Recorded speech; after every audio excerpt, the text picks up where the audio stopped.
My name is Ondrej Prostredník. I'm a theologian, and currently I am also a member of the Slovak National Council, the Slovak Parliament, for a progressive party which is named Progressive Slovakia.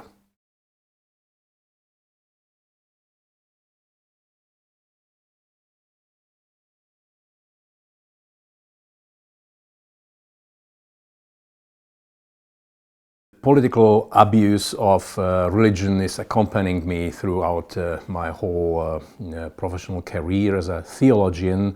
I used to work on a project that was researching the possibilities to prevent anti-Semitism and xenophobia among young people in churches, and there we were dealing with the political abuse of religion very significantly.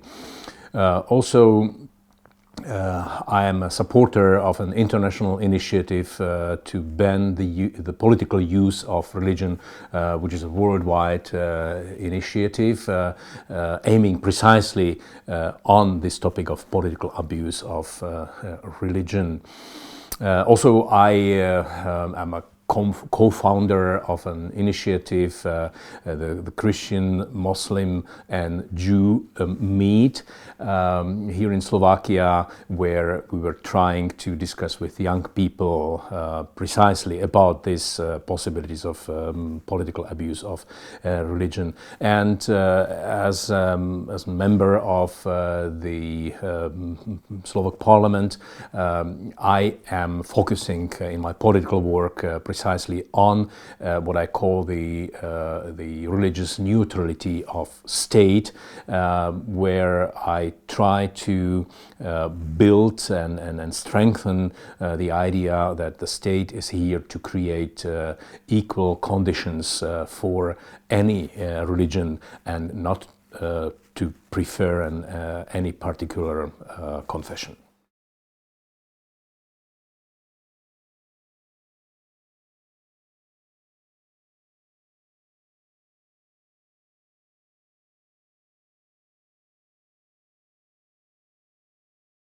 If I am thinking about whether the phenomena of political abuse of religion is a general one, I would say that, for example, the initiative, international initiative to ban the political use of religion is a good example showing that this is a worldwide phenomena, and none of the religions is immune against political abuse. I would say that it has to do with the core substance of religious belief. Religious belief helps us to respond not only to personal questions, but also to interpret what is happening around us, the political reality. And if we look back in the history of religions, it becomes clear that way back in the history, actually religion and politics were one. We know the concept of theocracy, and even now in modern times we are facing political systems where theocracy is present. So I think by its nature religion is vulnerable, and we should be cautious. And it is only in the modern times that we are facing the attempts to separate politics and religion consequently.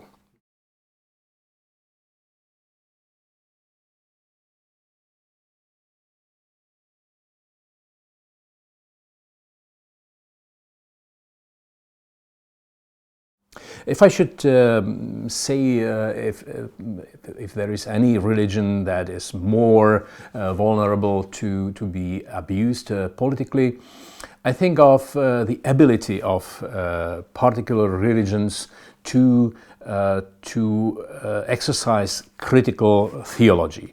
A good example for me is Christianity. I am a Christian theologian, and I grew up on what is called the critical biblical theology.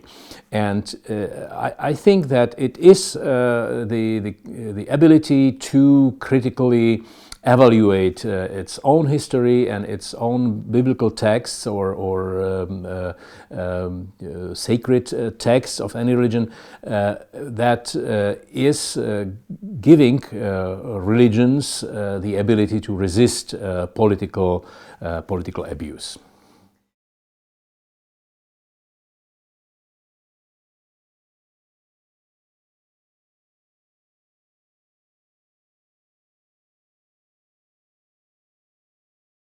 If I should speak about any concrete examples of political abuse, I'd like to speak about Slovakia.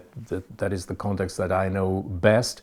And here we talk of so-called cultural wars. That is something where politicians in the current context are using topics of cultural and religious questions and conflicts to strengthen their political power or to fill out the political space. A good example is a recent speech of the Prime Minister of Slovakia, Robert Fico, who is profiling himself as a national and conservative politician. And he was speaking at an occasion remembering the missionaries, Christian missionaries from 9th century, Cyril and Methodius.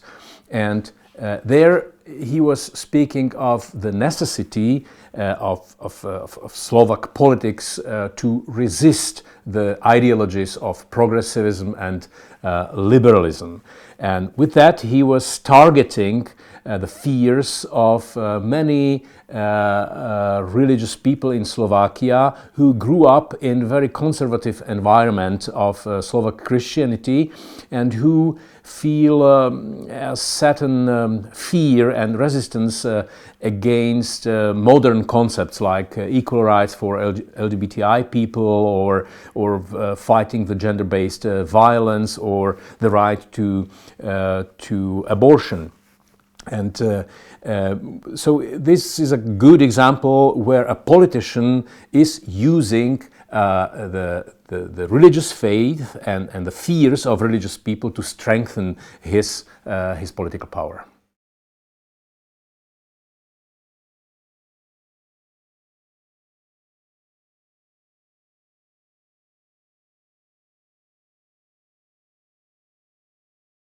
Thinking about the responsibility for the political abuse of religion, I think it is both. The responsibility is on one side with the politicians, and on the other side it lies with religious leaders. As an example, I would like to mention the current system of financing of churches and religious societies in Slovakia. The system we have here is giving a flat rate contribution to churches annually, and churches in their activity are used to cover their basic performance with this state subsidy. So it's mainly the salaries of spiritual leaders and the administrative cost of their centers. This clearly makes churches very vulnerable and dependent on the state. And it is easier for religious leaders to depend on politicians in power to receive this contribution than to build functional self-subsidy financial system in their religious communities. On the other hand, also it helps the politicians to exploit the support of religious leaders and religious believers because they have the power and they have the ability to increase even the financial contribution, which is currently a topic in the Slovak politics.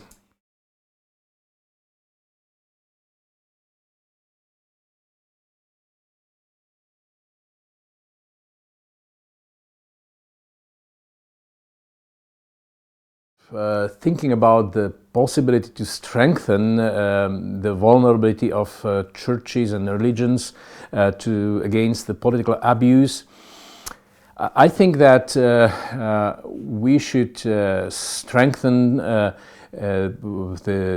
ability of churches to be critical about their own history and their own religious texts. But also we should strengthen the separation of church and state. Again, I would like to mention an example from Slovakia. The current law about religious freedom is favoring traditional and large churches. And politicians in recent years were making this law even stricter and literally impossible for smaller and newer communities of believers to acquire a status of recognized church or religious community.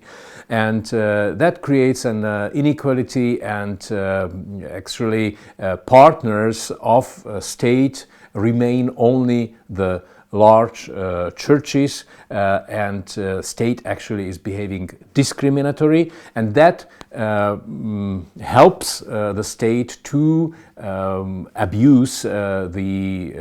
politically abuse the religious situation in Slovakia.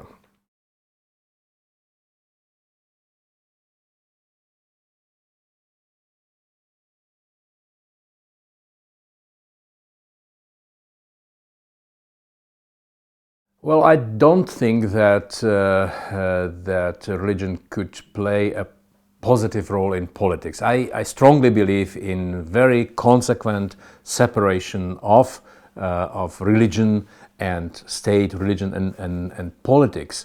So the only positive role that religion could play in this area is that religious communities work on their ability to become resistant against political abuse, and that goes hand in hand with exercising critical theology in their education and in their activity.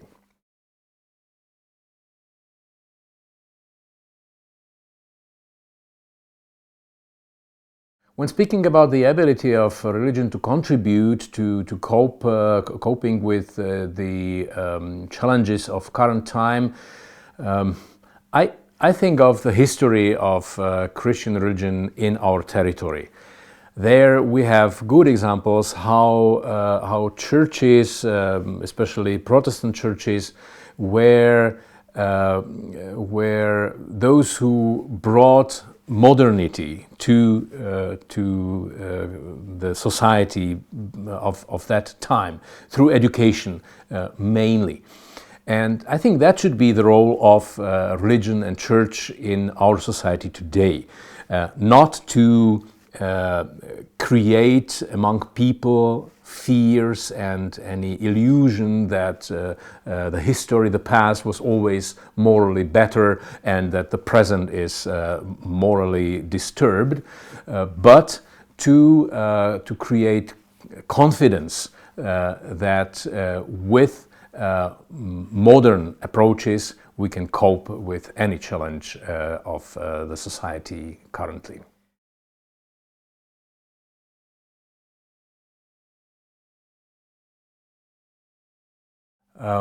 Well, when I think of my current experience, which is actually a rather fresh, new experience, it has been 1 year that I am in a position of a politician, of an active politician in the Slovak Parliament, and then trying to compare it how I can actually use my professional experience. I think there is a deep discrepancy in the Slovak mainstream politics between the talk of morality and the reality of political practice, not only generally but also when I see the way how the colleagues from the national and conservative parties speak in the parliament, there is a large discrepancy between their religious faith and the way how they act. So I think that from my theological education, I was working mainly with the ethical messages in the gospel texts that are attributed to Jesus, and there the stress lies on speaking of hypocrisy. Jesus was focusing mainly when he was trying to reform the religion of his time and to prepare it to cope with the challenges of his time. He was demasking the hypocrisy of the religious leaders who were at that time simultaneously political leaders. And I realized that there is a very thin line between becoming a moralist, a cheap moralist, criticizing the moral of my opponents, and really trying to change something in the political life. So my attempt is to really live morally and to speak morally, and to show that there is a possibility that the religion could be an instrument to help people to cope with their current challenges.